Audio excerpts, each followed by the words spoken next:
Senator Bato, mga sangkay na pag-alaman daw po na armado.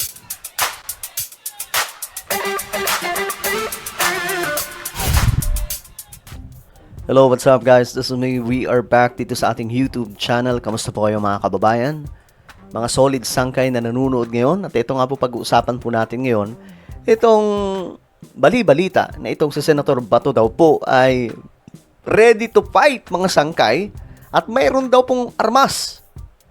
At ngayon nga po mga sangkay, naka-alerto daw po yung libu-libong mga kapulisan. Ang pagkakaalam ko mga sangkay, ang nabanggit po ni John Vic Remulla ay 225,000 na mga pulis daw po ang maghahanap kay Senator Bato.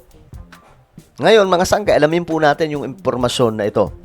Shoutout ka pala sa lahat ng mga solid sangkay na nanonood ngayon. Comment down below, hashtag solid sangkay, kasama po ang inyong mga lugar. Alright. Sa mga nanonood ngayon na hindi pa po nakakapag-subscribe, makikita nyo po yung subscribe button sa baba ng video na to. I-click nyo lamang po yung subscribe, i-click ang bell, at i-click nyo po yung all. Sa mga nanonood po sa Facebook, i-follow nyo po yung ating Facebook page. So ngayon nga po mga sangkay, ito ang ganap. Ayon po sa balita, si Senator Bato daw po ay isa ng mapanganib. Ibig sabihin, delikadong tao, mga sangkay. Ganun na po, mga sangkay, kung ibalandra nila ngayon ang senador na ito.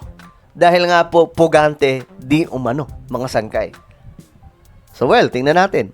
Patuloy ang pagtugis ng mga otoridad kay Senator Bato de la Rosa. Babala ni NBI Director Melvin Matibag, posibleng armado at mapanganib ang senador. May express report si JC Cosico.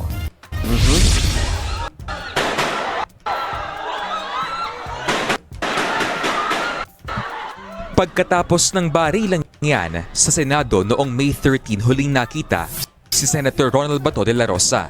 Ngayon, ipinaaresto na siya ng Department of Justice matapos ibasura ng Korte Suprema ang hiling niyang temporary restraining order laban sa arrest warrant ng International Criminal Court. Alam niyo mga sangkay, ito lang naman po yung problema ko sa Korte Suprema up to now.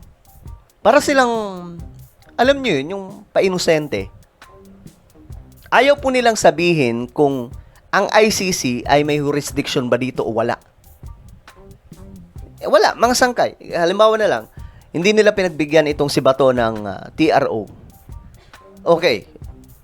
Pero anong desisyon ng Korte Suprema? Ito bang pag-aresto ng ICC sa mga Pilipino ay okay ba sa kanila? O para sa kanila, ito ay mali? Kasi up to now, mga sangkay, nag-aabang po talaga tayo ng desisyon. Kahit po yung kay Duterte, di ba? Yung kay Digong. Wala pa rin pong desisyon ang Korte Suprema kung ano ba? Tama ba ang ginawa ng ICC na manghimasok sa Pilipinas? O hindi? Di ba mga sangkay? Ganun lang naman eh. Bakit ganun ang Supreme Court? Ayaw po nila magkomento. Ayaw po nila maglabas ng final statement about dyan. Para po gets nating lahat kung ano ito pong nangyayari. Para itong mga DDS matapos na yung paghihimutok. Kasi para sa kanila, si Digong hinablot na lang daw po. Parang yung ginawa kay Ferdinand E. Marcos noon, kay Apo Lakay. 'Di ba? Na dinala po sa Hawaii. Ito naman si Duterte, dinala po doon sa The Hague. So para mawala ang agam-agam, dapat magsalita na rin po yung Supreme Court. Ang nangyayari kasi, parang ang dating, hugas kamay sila kasi walang wala silang desisyon. Wala silang sinasabi kung tama ba yung ginawa ng ICC o hindi. Pambihira. Ang National Bureau of Investigation hindi inaalis ang posibilidad na armado si De La Rosa. Lalo't dati siyang PNP chief. Ako, sigurado ako, meron talaga yan. Anak ng tokwa, imposible namang wala yung dala. Kaya naman, sinabihan na raw ni NBI Director Melvin Matibag ang kanilang mga tauhan na mag-ingat.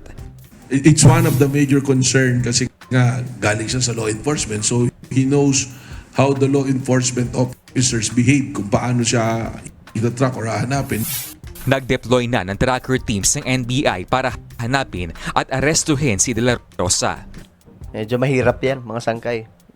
Ako na mismo ang nagsasabi sa inyo, guys, mahihirapan po sila dito.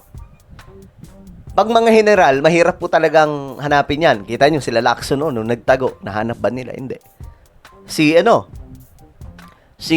Bantag, up to now, wala pa rin. Hindi nila matrack, mga sangkay. Sino pa ba? Si Hunasan noon, 'di ba? Magaling na militar. Nahanap ba nila? Hindi. Mga sangkay. Isa lang naman yung nahuli nila, si Trillanes. Si Senator Trillanes, mga sangkay, kasi nagkaroon po ng kudita noon. Nandyan sila, kita sila eh. Pero kung nagtago din po yun, mahirap din po talaga hanapin yun, mga sangkay. Kasi pag militar, marami pong sa loob niyan. Titimbre ka agad. Ang bihira.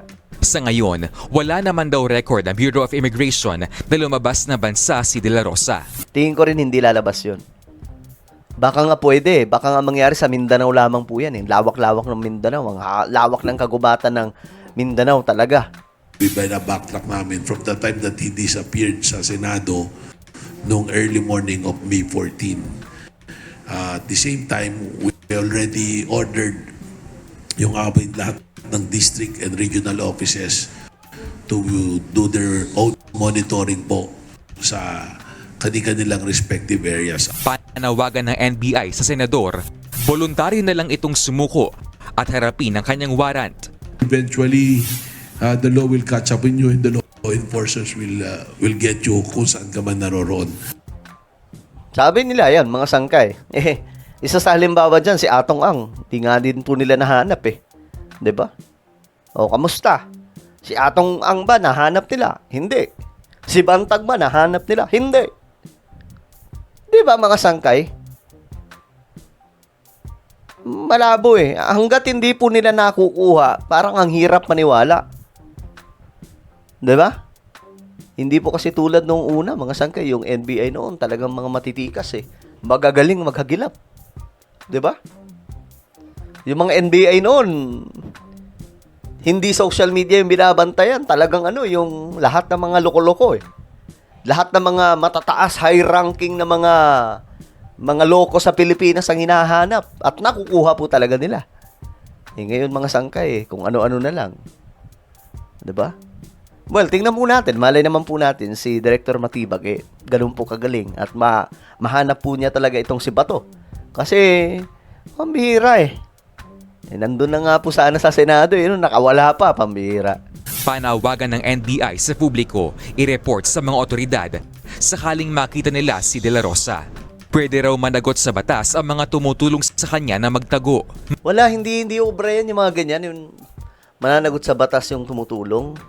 Hindi po obra yan eh. Patungan nila ng ng tawag dito, yung pera. Sabihin nila, ito, yung patong sa na ito, 20 million sa sino mang makakahanap. Oh.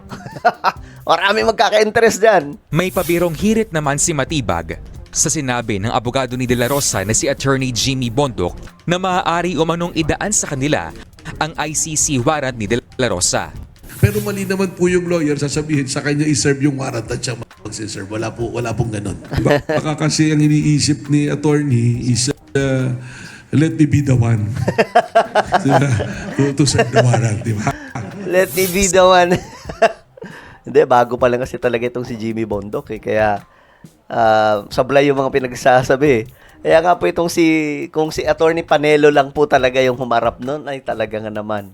Sa interview, wala po. Talagang sabon yun. Kaya nga si Panelo, nag-react po doon kay Jimmy Bondoc at sabi po niya, bira, nakakahiya yung ginawa ninyo. Hindi pala kayo marurunong sumagot. Sakaling maglabas naman ng arrest warrant ng ICC laban sa iba pang core perpetrators o kasabwat ni dating Pangulong Rodrigo Duterte sa war on drugs, handa raw ang NBI na ipatupad yan. Nagbabalita mula sa Okay, so ayan mga sangkay, kayo, tingin nyo ba mahahanap nila si Senator Bato de la Rosa? Na ngayon ay hindi nga po nila mahagilap si Atong Ang, si Bantag at kung sino-sino pang mga dyan, hinahanap. comment down below. Mayroon tayong YouTube channel. Ito po ay Sangkay Revelation. Hanapin nyo po ito sa YouTube ngayon din. Kapag nakita nyo na, i-click nyo po yung subscribe, i-click ang bell, at i-click nyo po yung all. Ako na po ay magpapaalam. Mag-iingat pong lahat. God bless everyone.